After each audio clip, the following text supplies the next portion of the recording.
অনেক যন্ত্রণা, অনেক লাঞ্ছনা, অনেক বঞ্চনা থাকা সত্ত্বেও, তা সত্ত্বেও কেন্দ্রীয় সরকারকে বলবো অনেক ধন্যবাদ। আপনারা আমাদের টাকা আটকে রেখেছেন তার জন্য। আপনি কার দিকে আঙুল তুলে বলছেন? প্রধানমন্ত্রীর দিকে। দুহাত ভরে প্রধানমন্ত্রী পশ্চিমবঙ্গকে দিয়েছেন। নজরে 2026-এর বিধানসভা নির্বাচন, সেদিকে তাকিয়েই মঙ্গলবার নবান্নে তৃণমূল সরকারের 14.5 বছরের রিপোর্ট কার্ড তুলে ধরলেন মমতা বন্দ্যোপাধ্যায়। দফতর ভিত্তিক কাজের খতিয়ানের নাম দেওয়া হয়েছে উন্নয়নের পাঁচালী। আর এই নিয়ে বলতে গিয়ে ফের কেন্দ্রীয় বঞ্চনার অভিযোগে সরব হলেন মুখ্যমন্ত্রী। কবে আর দেবেন? ইলেকশন তো এসে যাচ্ছে, এরপরে কি ফেব্রুয়ারিতে ছাড়বেন, ছেড়ে বলবেন টাকাটা মার্চে খরচ হলো না, ফিরে গেল?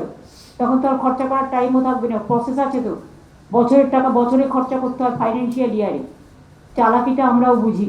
মুখ্যমন্ত্রীর উন্নয়নের পাঁচালী নয়, মুখ্যমন্ত্রী মমতা ব্যানার্জির নেতৃত্বে দুর্নীতি, তোষণ আর সীমাহীন স্বেচ্ছাচারিতার পাঁচালী মুখ্যমন্ত্রী প্রকাশ করেছেন। এবং আমরা বলি এটা জলাঞ্জলির পাঁচালী। মুখ্যমন্ত্রীর রিপোর্ট কার্ডকে কটাক্ষ করেছে কংগ্রেসও। ভোটের আগে নাটক যেমন করে সেরকম নাটক করছে। এখন ভোট, এখন সব কথা মনে পড়বে। ভোট শেষ যাবে, দিদি আবার ভ্যানিটি ব্যাগ গুটিয়ে কালীঘাট চলে যাবে।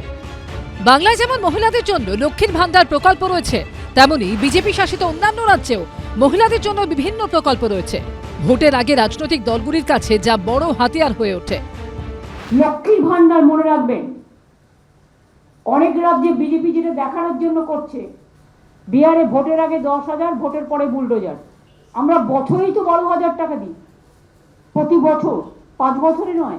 আমরা কিন্তু এটা নয়, অন্য রাজ্যে যেটা হয়, একটা বাইক থাকলে দেবে না, একটা টিভি থাকলে দেবে না, একটা পাকা দেওয়াল থাকলে দেবে না। আমাদের এখানে তা নয়, আমাদের এটা ইউনিভার্সাল। ও সারা ভারতবর্ষ বহু সরকার দেয়। এটা শুরু করেছিলেন মধ্যপ্রদেশে শিবরাজ সিং চৌহান, লাডলি লক্ষ্মী যোজনা, তার অনুকরণ করছেন। বিজেপি ক্ষমতায় এলে যে টাকা মুখ্যমন্ত্রী আজকে দিচ্ছেন লক্ষ্মীশ্রীর মধ্যে দিয়ে, আমরা অন্নপূর্ণা যোজনায় এর দ্বিগুণ টাকা, 1 টাকা বেশি হলেও তার থেকে পশ্চিমবঙ্গের মহিলারা পাবেন। রিপোর্ট কার্ড, পাল্টা কটাক্ষ, সবকিছুই ভোটের দিকে তাকিয়ে।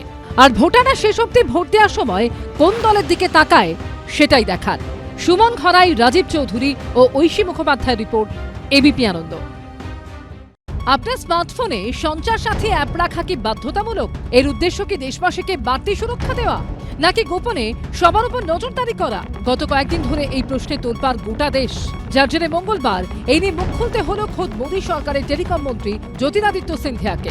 জানাতে হলো ব্যবহারকারী চাইলে প্রি ইনস্টলড এই সঞ্চার সাথী অ্যাপ ডিলিট করে দিতে পারেন।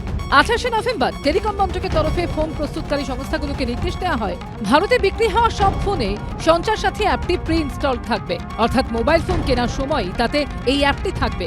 কেন্দ্রীয় সরকারের তরফে দাবি করা হয়, এই অ্যাপের উদ্দেশ্য দেশবাসীকে সুরক্ষা দেওয়া। মোবাইল চুরি গেলে এই অ্যাপের মাধ্যমে তা খোঁজা সহজ হবে। এক ব্যক্তির নামে কটি মোবাইল নম্বর ইস্যু হয়েছে তাও জানা যাবে অ্যাপ থেকে।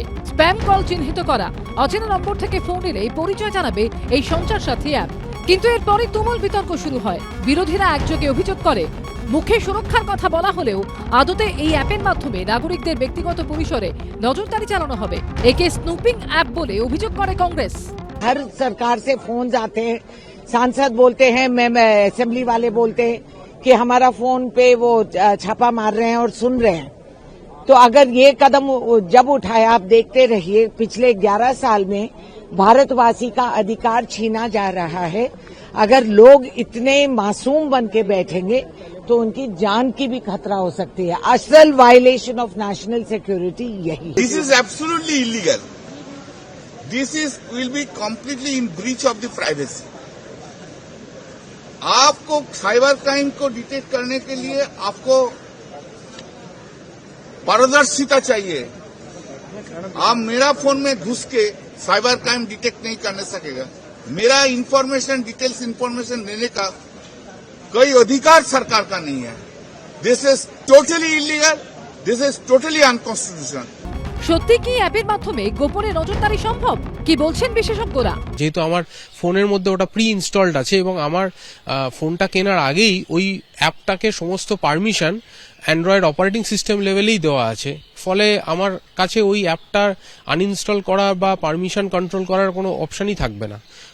এই যে প্রাইভেসি, সেটা একটা কোশ্চেন তো বটেই। আমরা ধরো অনেক কিছু ডেটাকে সুরক্ষার জন্য আমরা ভিপিএন ইউজ করি, বা আমাদের অনেক সময় লোকেশন হাইড করার জন্য ক্রিমিনালদের থেকে নিজেদের কখনো কখনো আইপি আমরা চেঞ্জ করে রাখি ভিপিএন এর জন্য, বা ভিপিএন দিয়ে বা প্রক্সি দিয়ে। সেগুলো কিন্তু গভর্নমেন্ট সব জানতে পারবে আমি কোন ভিপিএন ইউজ করছি, বা এমনও হতে পারে যে এই অ্যাপটা লোড করার পরে ভিপিএন বা প্রক্সি আমি হয়তো লোডই করতে পারবো না। প্রবল বিতর্কের মুখে অবশেষে টেলিকম মন্ত্রী জ্যোতিরাদিত্য সিন্ধিয়া জানিয়েছেন, ব্যবহারকারীরা চাইলে এই অ্যাপ ডিলিট করে দিতে পারেন। अगर आप चाहते हो तो इसको आप एक्टिवेट करो, अगर आप नहीं चाहते तो इसे एक्टिवेट मत करो। अगर आप इसको अपने फोन पे रखना चाहते हो तो रखो, अगर आप इसको डिलीट करना चाहते हो तो डिलीट करो, कोई मैंडेटरी नहीं है। पर हर व्यक्ति को देश में नहीं मालूम कि मुझे फ्रॉड से प्रोटेक्ट करने के लिए, मुझे चोरी से प्रोटेक्ट करने के लिए ये ऐप है, तो हर व्यक्ति तक ये ऐप पहुंचाना हमारी जिम्मेदारी है। অতীতে পেগাসাসের মতো ইস্যুতে উত্তাল হয়েছে দেশ, তখনও বিরোধীদের ওপর নজরদারির অভিযোগ উঠেছিল মোদী সরকারের বিরুদ্ধে। এবার সঞ্চার সাথী অ্যাপ নিয়েও মাথাচাড়া দিল একই রকমের বিতর্ক। বিজেন্দ্র সিংহ ও মৈক ঠাকুর চক্রবর্তী রিপোর্ট, এবিপি আনন্দ। এবিপি আনন্দ, এগিয়ে থাকে, এগিয়ে রাখে।